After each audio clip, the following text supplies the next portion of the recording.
শুভ সকাল বন্ধুরা, আজকে তোমাদের সাথে কিছু মনের কথা শেয়ার করব। তো সমস্ত কাজ করে আস্তে আস্তে একটু দেরি হয়ে গেছে, রান্নাটা দেরি হয়ে গেছে, তার জন্য আমার শাশুড়িমা রাগ করে বসে আছে। তোমাদের দাদাভাই না খেয়ে চলে গেছে। আগে কিন্তু এমনটা হতো না। আমি ভোরবেলা একদম, আমার ছেলে মেয়ে দুটো জমজ হয়েছে, তাও কিন্তু আমি একদম সকাল 5টার আগে উঠতাম। উঠে সমস্ত কাজ টাজ করে তোমাদের দাদাভাইকে 7:30টার মধ্যে রান্না করে খাইয়ে দিয়ে কাজে পাঠিয়ে দিতাম। তো দেখো, এরকম হতেই পারে। তো আজকাল তোমরা যদি আমার অনেক কাহিনী রান্নার মাধ্যমে শুনতে চাও, অবশ্যই কিন্তু তাহলে আমার চ্যানেলটাকে সাবস্ক্রাইব করে আমার পাশে থাকবে।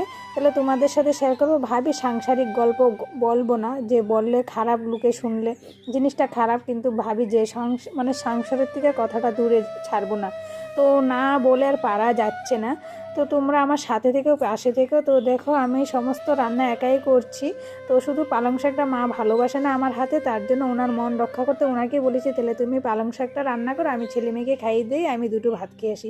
তো এই ফাঁকে ওদেরকে খাইতে খাইতে আমার শাশুড়ি মা পালং শাকটা রান্না করলো, আমি সব কিছু রেডি করে দিয়েছি। এ নিয়ে এবার ভাত খেতে গেছে, আর আমি সমস্তগুলো এগুলো রান্না করব।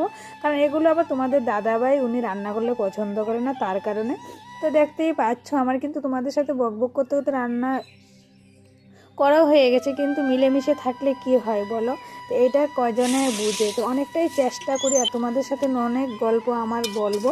ভিডিওটা ভালো লাগলে অবশ্যই একটা লাইক করে, কমেন্ট করে, চ্যানেলটাকে সাবস্ক্রাইব করে আমার পাশে থেকো। দেখা হবে পরের ভিডিওতে। তোমরা ভালো থাকো, সুস্থ থাকো। আমি এদিকে রান্না করতে থাকি।